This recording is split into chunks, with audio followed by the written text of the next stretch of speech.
পাইলে নিরালাই গো নবী, পাইলে নিরালাই। যে পাইলে নিরালায় গো নবী, পাইলে নিরালায়, এখন তো ভাইরাল গজল এটা বাংলাদেশে।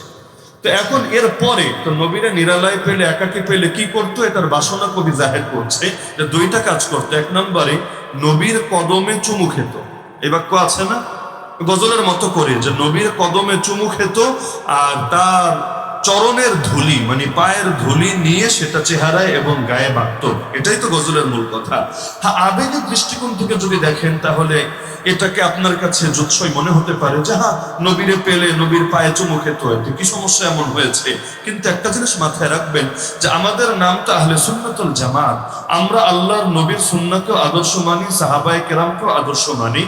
আল্লাহর নবীকে আমরা দেখি কিভাবে তিনি আল্লাহকে রাজি করেছেন, সাহাবায়ে কেরামকে আমরা দেখি কিভাবে নবীজির হক আদায় করেছেন। সাহাবায়ে কেরাম নবীজির হক আদায়ে কোনো ত্রুটি রেখেছেন এটা আমরা কশ্চিনকালে বিশ্বাস করি না, করতে পারিও না। তো সাহাবায়ে কেরাম যেটা করেন নাই আবেগের নামেও সেটাকে করাকে আমরা সমর্থন করি না। যেমন আমাদের কওমি উলামায়ে কেরাম নবীর সামনে দাঁড়িয়ে কিয়াম করে, নবীকে মহব্বত করে না? যদি মহব্বত না করে তাহলে নবীর ইজ্জত হেফাজতের জন্য জমিনে রক্ত কেন ঢালে? এখনো পর্যন্ত বাংলার জমিনে আমি যদি বলি আল্লাহর নবীর ইজ্জত রক্ষার্থে যেই দল সবচেয়ে বেশি কোরবানি দিয়েছে, এখনো দিয়ে যাচ্ছে, তারাই হলো কওমি উলামা, তারাই হলো দেওবন্দি উলামা। তো আল্লাহর নবীর শানে আজও পর্যন্ত তারা যদি ন্যূনতম গাফলতের পরিচয় দিত, তাদেরকে এত এত জুলুম এই আধুনিক যুগে এসেও সওয়া লাগতো না। তো এই যে নবীর শান রক্ষা করার জন্যই যখন এত কিছু, তো নবীর শানে দাঁড়িয়ে কিয়াম করলে সমস্যাটা কোথায়? আপনি আমাকে হয়তো দেখাবেন হুজুর বৈধ নাকি অবৈধ, কোন কোন ইমামের মতে বৈধ, কোন কোন ইমামের মতে অবৈধ, ওই মাসালা। আমি বলবো বৈধতা অবৈধতার কথা রাখেন, বৈধতা অবৈধতার কথা রাখেন। আমাকে আগে দেখান নবীর সাহাবীদের এই আমলটা ছিল কি ছিল না। যদি দেখান যে আল্লাহর নবীজির সাহাবী যারা ছিলেন, যারা এক একজন আকাশে তারকা তুল্য ছিলেন, যাদের উপর আল্লাহ রাজি হয়ে গিয়েছেন, যাদের অনেককে জমিনের মধ্যেই জান্নাতের খুশখবরি শুনিয়ে দিয়েছেন, এক মজলিসে নবীজি 10 জনকে জান্নাতের সুসংবাদ শুনিয়েছেন। এমনকি নবীজি দুনিয়া থেকে যাওয়ার পরও তাদেরকে অনুসরণ করতে বলেছেন, তাদের আদর্শ আঁকড়ে ধরে থাকতে বলেছেন।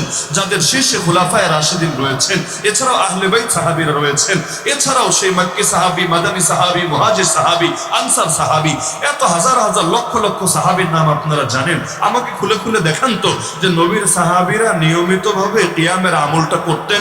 উপরন্তু আমরা তো ভিন্নটা দেখি যে আল্লাহর নবী তাদেরকে এভাবে দাঁড়িয়ে সম্মান দিতে নিষেধ করতেন। তাহলে নবীর মহব্বত অবশ্যই আছে, তবে নবীর মহব্বত কিভাবে প্রকাশ করতে হবে এটা তো দেখতে হবে সাহাবায়ে কেরামের জীবনী থেকে। যেমন আল্লাহ নবী বলেন লা তুতরুনি কামা আতরাতিন নাসারা ঈসা ইবনে মারইয়াম, আমার প্রশংসা করতে গিয়ে খবরদার উম্মত বাড়াবাড়ি করবা না, যেভাবে খ্রিস্টানরা ঈসা নবীর প্রশংসায় বাড়াবাড়ি করে ফেলেছিল। কি বাড়াবাড়ি? আল্লাহ নবী বলেন তারা এক পর্যায়ে বলে উঠলো যে ঈসা হলো আল্লাহর বেটা, আল্লাহর পুত্র। কারণ তারা চিন্তায় পড়ে গেল আমরাও মানুষ, যদি বলি ঈসাও মানুষ, আমরা আর ঈসা তো বরাবর হয়ে গেলাম। তো আবার যদি বলি আমরা মানুষ, ঈসা হলো রব, তাহলেও মুশকিল, তারে একেবারে ডাইরেক্ট আল্লাহই বানায় দিলাম। তো মাঝামাঝি কি? মাঝামাঝি হলো ঈসা ডাইরেক্ট আল্লাহও না, আবার ঈসা আমাদের মতো মানুষও না। তাহলে ঈসা কি? ঈসা হলো আল্লাহর জন্ম দেওয়া পুত্র, যার খণ্ডনে কোরআন মাজিদের সূরা ইখলাস নাজিল হয়েছিল, ইয়ালিদ ওয়ালাম ইউলাদ, আল্লাহ কাউকে জন্ম দেননি, আল্লাহ নিজেও কারো থেকে জন্মগ্রহণ করেননি। আল্লাহর ক্ষেত্রে জন্ম দেওয়া, জন্ম নেওয়া এই শব্দগুলো চলে না। এগুলো কেউ যদি বলে সে আল্লাহ তাআলার শানে কুফরি করলো, ইসলাম থেকে বের হয়ে গেল। এমনকি আল্লাহ নবী এই কারণে সতর্ক করে গিয়েছেন, খবরদার লা তাত্তাখিযু বা'দি কবরি ওয়াসানা ইউবাদু, আমার পরে আমার কবরকে মূর্তি বানিয়ে ফেলো না, যে ইবাদত শুরু করে দিবা। যেমনি ভাবে একদল গিয়ে বিভিন্ন নবীর কবরে সেজদায় লুটিয়ে পড়তো, খবরদার আমার কবরকে তোমরা মূর্তি বানিয়ে ফেলো না, যে এসে এখানে রুকুতে পড়বা, এসে এখানে সেজদায় পড়বা, এসে এখানে ইবাদতে লুটিয়ে পড়বা, খবরদার। তাহলে নবীর হক কিভাবে আদায় করতে হবে এটার জন্যই তো সাহাবীকে দেখা লাগবে। আহলে সুন্নাত ওয়াল জামাত নামটাই তো এখান থেকে এসেছে, না হলে শুধু আহলে সুন্নাত বললেই তো চলতো। তা আমাকে একজন মাত্র সাহাবীর নাম বলেন যে সাহাবী নবীর সামনে আবেগ প্রকাশ করেছেন, ইয়া রাসূলুল্লাহ আপনার একাকি পেলে আপনার পাটা তুলে আপনার পায়ের তলায় চুমু খাবো। আর পায়ের তলায় কিভাবে চুমু খাবেন? সেজদা দিয়েই তো। পায়ের তলায় বা পাতে, মানে তলা বাদ দেন, উপরে যদি চুমু খান, চুমুটা কেমনে খাবেন? এক সুরত হলো পা ধুইরা উপরে উড়ে তারপর মুখের সামনে আইনা চুমু খাবেন। এভাবে যদি চুমু খেতে যান তাহলে যার পায়ে চুমু খাবেন উনি তো আসার খেয়ে পড়ে যাবেন। আমি যদি আপনার পায়ে চুমু খেতে চাই এজন্য টান মেরে পাটা উঠিয়ে আমার মুখ বরাবর আনি, আপনি কি দাঁড়ায় থাকতে পারবেন? হ্যাঁ, যদি আপনি কুংফু কারাতেতে ব্ল্যাক বেল্ট প্রাপ্ত হন, বড় মাস্টার হন, সেটা ভিন্ন আলাপ। হয়তো আপনি তখন ভিন্ন কৌশলে বাতাসের মধ্যেও টিকে থাকার চেষ্টা করবেন। স্বাভাবিক মানুষ যদি হন আর বয়স্ক লোক যদি হন তো কথাই নাই। আমি যদি আপনার পাড়া নেই চুমু খাওয়ার জন্য আর এভাবে টান মেরে আমার মুখ পর্যন্ত আনি, যত লম্বা লোক হন না কেন, 6 ফিটও যদি হন, আস্ত থাকতে পারবেন? বিশ্বাস না হলে দাঁড়ান, আমরা একটু প্র্যাকটিস করে দেখি আপনি দাঁড়ায় থাকতে পারেন কিনা দেখেন। আর দ্বিতীয় সূরত হলো আমি সেজদায় লুটিয়ে পড়বো। মানে সেজদা বলতে ডাইরেক্ট সেজদা নাই দিলাম, তবে আমার মাথাটা বা আমার মুখটা আপনার পা পর্যন্ত নেব।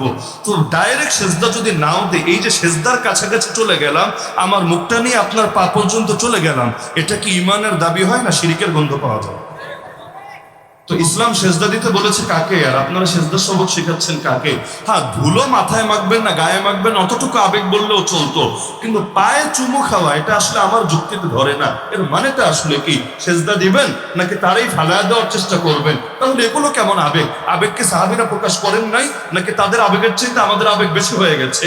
যদি তাদের আবেগের চাইতে আমাদের আবেগ বেশি হয়, মনে করতে হবে আমরা সিরাতে মুস্তাকিম থেকে সরে গিয়েছি।